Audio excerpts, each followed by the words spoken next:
I welcome all of you on platform of Europedia and Engineers Career Point ECP, and this particular video is related to your upcoming exam of Assistant Environment Engineer in Himachal Pradesh Public Service Commission, and that is under Himachal Pradesh Pollution Control Board. ये exam declare हुआ है और इसमें जैसा आप जानते हैं environment का सिलेबस तो मेंशन नहीं है, लेकिन एनवायरनमेंट का जितना भी सारा सिलेबस हो सकता है उसको हम दो पार्ट में बांटते हैं।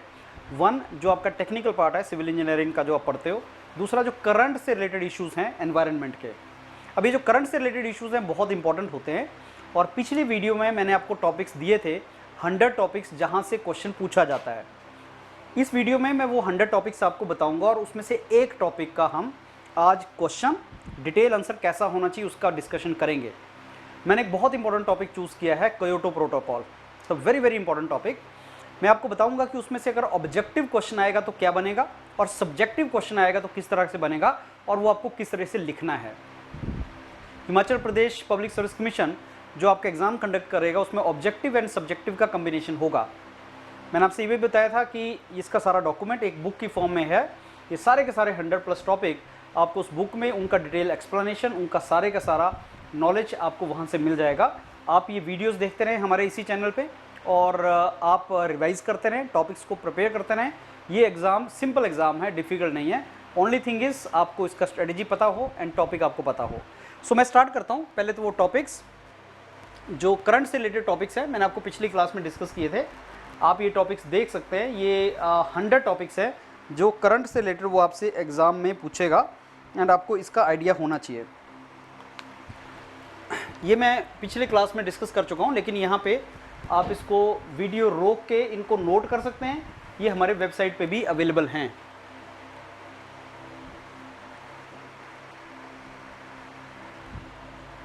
ये सारे के सारे टॉपिक्स कवर करेंगे हम एक टॉपिक पर वीडियो।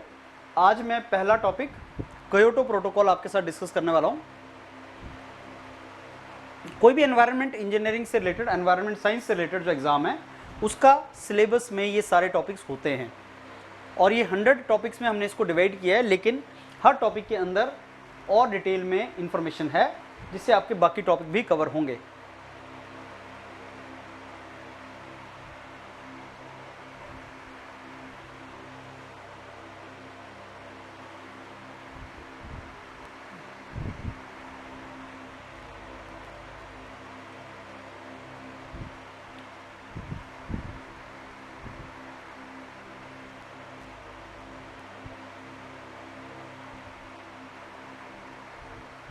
ओके, सो अब ये 100 टॉपिक्स जो मैंने आपको बताए ये आप प्लीज़ नोट करें इनको, और इनको प्रिपरेशन करना है। इनसे रिलेटेड आपको क्वेश्चन ऑब्जेक्टिव एंड सब्जेक्टिव में दोनों में आएंगे।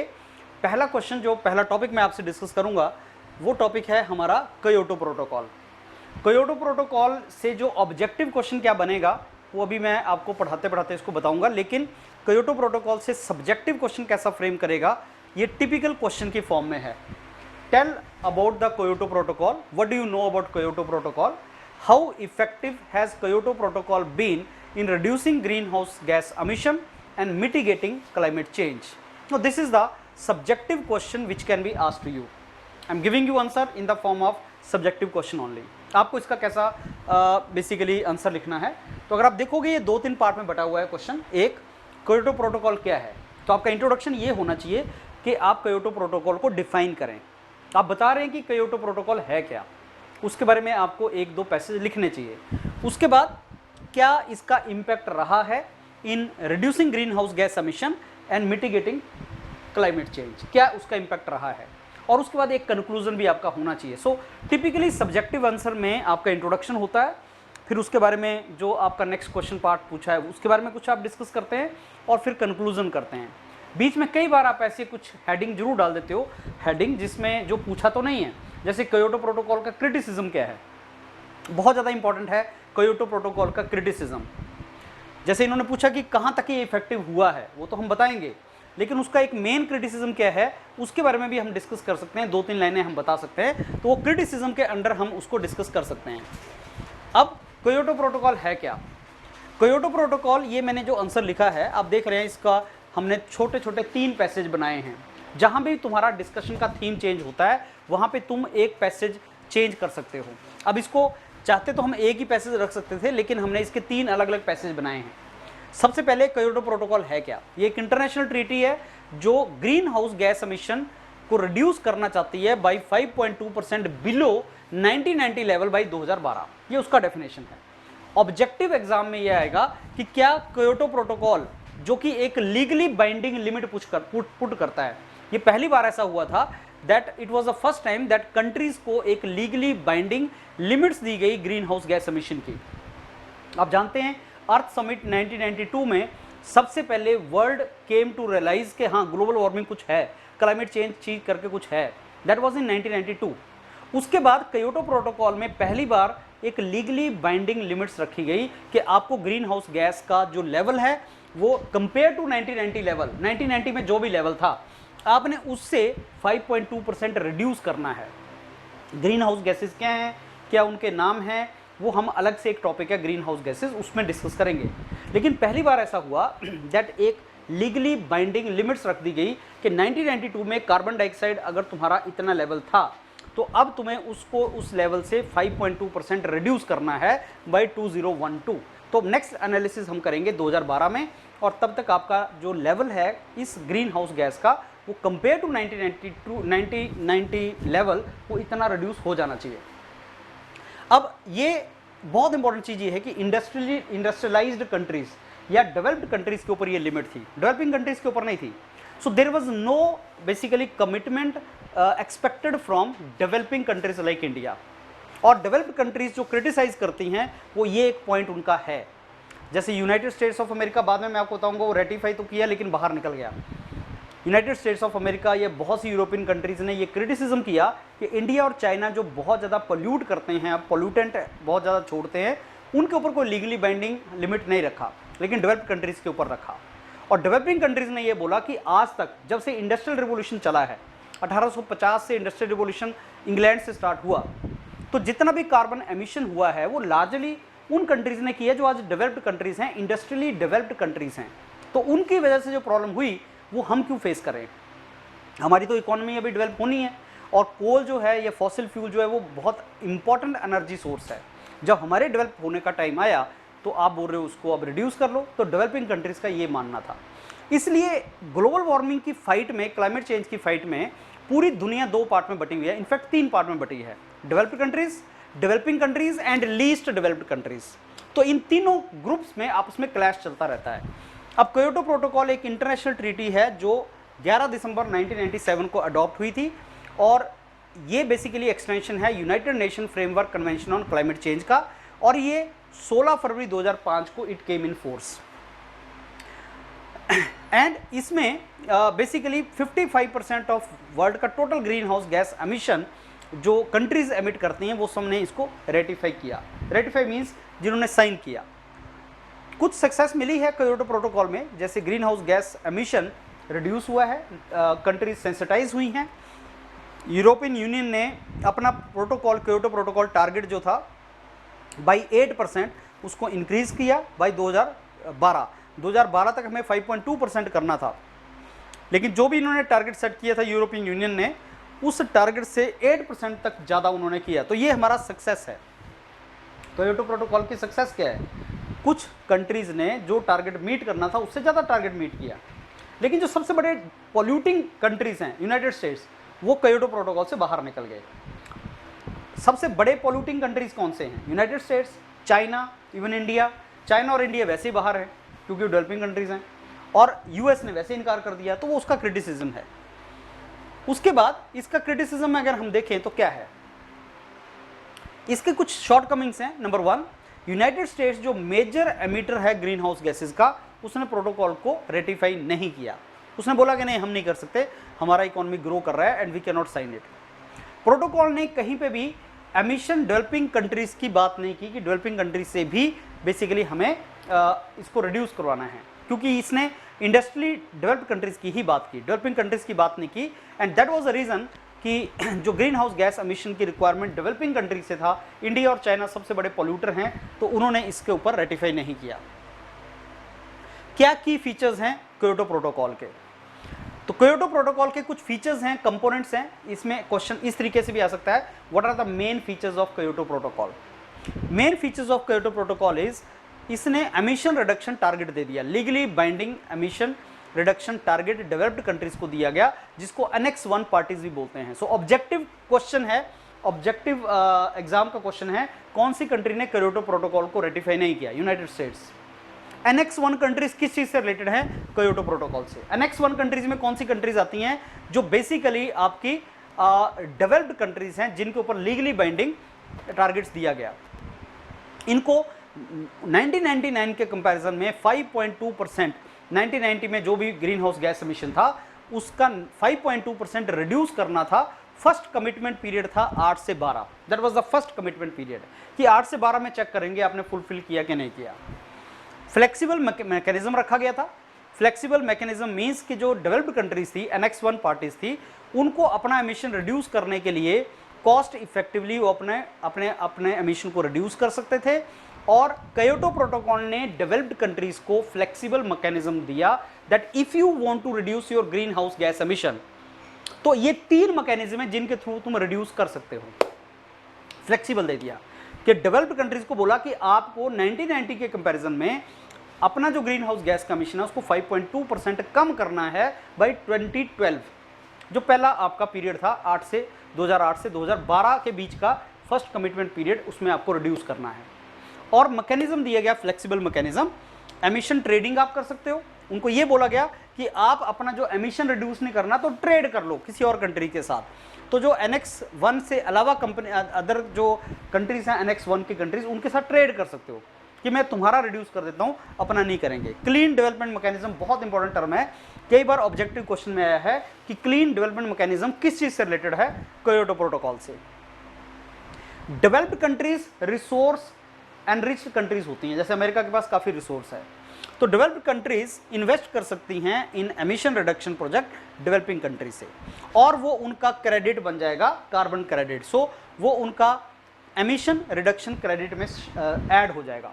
जैसे डेवलपिंग कंट्रीज के ऊपर कोई लीगली बाइंडिंग टारगेट नहीं है, लेट अस से कोई डेवलप्ड कंट्रीज जो अपना टारगेट मीट करना चाहती है, उसने अपना टारगेट अपनी कंट्री में मीट नहीं किया लेकिन डेवलपिंग कंट्री में मीट कर दिया, तो उसको बोलते हैं क्लीन डेवलपमेंट मैकेनिज्म, कि हमने रिड्यूस कर दिया लेकिन हमें किसी और कंट्री के अंदर रिसोर्स इन्वेस्ट करके उसको इन्वेस्ट करके रिड्यूस कर दिया।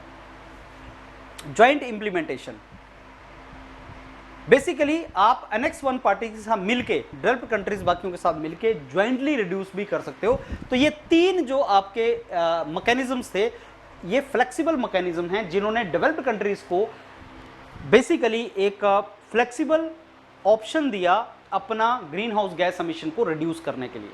मैंने आपको बताया कि क्योटो प्रोटोकॉल में रिस्पॉन्सिबिलिटी था डेवलप्ड कंट्रीज का अपना ग्रीन हाउस गैस को एमिशन को रिड्यूस करने के लिए, तो वो इन मैकेनिज्म के थ्रू रिड्यूस कर सकते थे जो फ्लेक्सिबल मैकेनिज्म उनको मिले। और क्या फीचर्स हैं क्योटो प्रोटोकॉल के? एक अडेप्टेशन फंड बनाया गया जिससे डेवलपिंग कंट्रीज को हेल्प किया जाए, so that developing countries climate change के साथ फाइट कर सके। मैंने आपको बताया कि डेवलपिंग कंट्रीज या लीस्ट डेवलप्ड कंट्रीज जो कार्बन बर्न कर रही हैं या फॉसिल फ्यूल बर्न कर रही हैं, वो अपने लोगों को क्वालिटी ऑफ लाइफ देने के लिए कर रही है। उनकी इकोनॉमी डेवलप नहीं हो सकती और उनको डेवलप करना बहुत इंपॉर्टेंट है। तो डेवलपिंग कंट्रीज डेवलप करती रहे, इसके लिए डेवलप्ड कंट्रीज उनकी हेल्प कर सकती हैं, तो उन्होंने एडेप्टेशन फंड बनाया। रिव्यू एंड कंप्लायंस फीचर, एक सिस्टम रखा गया रिव्यू का कि जो भी एनेक्स 1 पार्टीज हैं वो क्या अपना जो टारगेट है मीट कर रही हैं कि नहीं कर रही हैं, उसका रिव्यू किया जा सके। Participation and ratification, Kyoto protocol का एक क्रिटिसिज्म है कि पहले कुछ कंट्रीज ने पार्टिसिपेट किया जैसे यूनाइटेड स्टेट्स ने, लेकिन उसको रेटिफाई नहीं किया, यस नहीं किया और उसमें से विड्रॉ कर गए। उसके बाद एक्सटेंशन किया गया क्योटो प्रोटोकॉल का एंड सेकंड कमिटमेंट पीरियड दिया गया। पहला पीरियड था 2012 तक, जब 2012 कंप्लीट हो गया और उसमें टारगेट मीट नहीं हुए तो सेकंड कमिटमेंट पीरियड दिया गया 13 से लेकर 20 तक का, 2013 से 20 तक का सेकंड कमिटमेंट पीरियड दिया गया, और जिसमें लोगों का बहुत ज़्यादा मोटिवेशन नहीं आया, उसमें पार्टिसिपेशन नहीं हुआ डेवलप्ड कंट्रीज का। सो बेसिकली क्योटो प्रोटोकॉल की सक्सेस मिली जुली है। कुछ कंट्रीज जैसे यूरोपियन यूनियन का जो टारगेट है वो मीट हो गए, टारगेट से ज़्यादा मीट हो गए, कुछ कंट्रीज रेटिफाई नहीं की, बाहर निकल गई, और बहुत सी कंट्रीज ने इसमें इंटरेस्ट शो नहीं किया। सो बेसिकली क्योटो प्रोटोकॉल का मिला जुला रिस्पॉन्स रहा। It played a crucial role in shaping the international climate policy and it establish the mechanism for addressing green house gas emission. Limitation क्या था कि मेजर जो एमिटर थे उनको इसमें से एग्जिट करवा दे, मेजर जो एमिटर थे लाइक यूनाइटेड स्टेट्स वो इसमें ऐड नहीं हुए, और eventually Kyoto protocol led to the Paris agreement later on. So Paris agreement 2015 में आया, और पेरिस एग्रीमेंट का ही आगे जो टारगेट्स हैं वो सस्टेनेबल डेवलपमेंट गोल्स हैं। हमारे पास 17 सस्टेनेबल डेवलपमेंट गोल्स बनाए गए कि हम इन 17 सस्टेनेबल डेवलपमेंट गोल्स को अचीव करेंगे 2030 तक। तो that is the outcome of Paris agreement. तो क्योटो प्रोटोकॉल के बाद पेरिस एग्रीमेंट आ गया, और Paris agreement gave the this sustainable development goals जिनको 2030 तक हमें अचीव करना था। So Kyoto protocol was very crucial because it sensitized developed and developing countries that we had to reduce greenhouse gas emission। उससे पहले ग्रीन हाउस गैस एमिशन को reduce करने के ऊपर कोई भी बात नहीं करता था, लेकिन Kyoto protocol was the first international I must say treaty signed by many countries जिसमें ये बोला गया कि हम ग्रीन हाउस गैस एमिशन को रिड्यूस करेंगे। लेकिन इसके क्रिटिसिज्म भी हैं जो हमने देखे, एंड अकॉर्डिंगली हम करें। तो ये आपका टिपिकल आंसर स्टाइल इस तरीके से रहेगा। बाकी कुछ जो और इन्फॉर्मेशन आपकी अंडरस्टैंडिंग के लिए मैं दे रहा हूँ, लेकिन आंसर जैसे लिखना था वो मैंने आपको बता दिया। अब देखो, Rio de Janeiro earth summit, Kyoto protocol and Paris agreement, ये तीन बहुत ज़्यादा इंपॉर्टेंट इंटरनेशनल रेटिफिकेशंस हैं, प्रोटोकॉल्स हैं जो एनवायरनमेंट से रिलेटेड हैं। सबसे पहले अर्थ समिट जो हुई थी 1992 में, उसमें ये ब्राज़ील में रियो डी जेनेरो में हुई थी, और इसमें सबसे पहले ये बात किया गया कि there is a global warming and there is a climate change happening which is not good for planet Earth, and इसने United Nation framework convention on climate change को क्रिएट किया अर्थ समिट ने। क्योटो प्रोटोकॉल पहली एक international treaty थी जिसने green house gas emission को reduce करने के लिए लीगली बाइंडिंग टारगेट्स दिए, only for industrially developed countries. First period, second period बहुत ज़्यादा सक्सेसफुल नहीं हुआ, लेकिन सेंसिटाइज कर पाया और ये बता पाया कि हाँ ऐसी कोई चीज़ है। पेरिस एग्रीमेंट 2015 में आया, और इसने further green house gas emission को रिड्यूस करने के लिए बात की, सस्टेनेबल डेवलपमेंट गोल्स की बात हुई, और इसका पीरियड है 2021 से लेकर 30 तक। क्योटो प्रोटोकॉल 192 कंट्रीज थी, जिनमें जो ग्रीन में तुम्हें नजर आ रही है उन्होंने साइन भी किया, रेटिफाई भी किया। India is one of them. कुछ ने साइन किया, मतलब रेटिफाई किया, लेकिन बाद में विड्रॉ कर गए, जैसे कनाडा है, और यूएस ने साइन ही नहीं किया, मतलब रेटिफाई ही नहीं किया। टारगेट इनको क्या रखा गया था कि 2012 तक तुम्हें 1990 के कंपैरिजन में 5.2% रिड्यूस करना है इंडस्ट्रियली डेवलप्ड कंट्रीज को, ये बोला गया। क्योटो प्रोटोकॉल एक इंटरनेशनल ट्रीटी है जो एमिशन को 6 ग्रीन हाउस गैसेज जो है उनके एमिशन को रिड्यूस करना चाहती है, और 192 कंट्रीज इसमें प्रोटोकॉल में एडेड हैं, और 38 डेवलप्ड कंट्रीज हैं उनके ऊपर बाइंडिंग टारगेट था। 38 कंट्रीज को अपना मीट करना था, लेकिन मीट हुआ नहीं है। इंडिया और चाइना इसमें से बाहर हैं, वो इसका सबसे बड़ा क्रिटिसिज्म है। ग्रीन हाउस गैसेज 6 नाम याद रख लेना: methane, carbon dioxide, nitrous oxide, hydrofluorocarbon, perfluorocarbon, sulphur hexafluoride. ये 6 ग्रीन हाउस गैसेज हैं, जिनमें सबसे ज़्यादा जो इम्पैक्ट है ग्लोबल वार्मिंग के पे वो कार्बन डाइऑक्साइड का है। कार्बन डाइऑक्साइड क्योंकि अमाउंट ज़्यादा है, तो ये ग्रीन हाउस गैसेज का इम्पैक्ट है।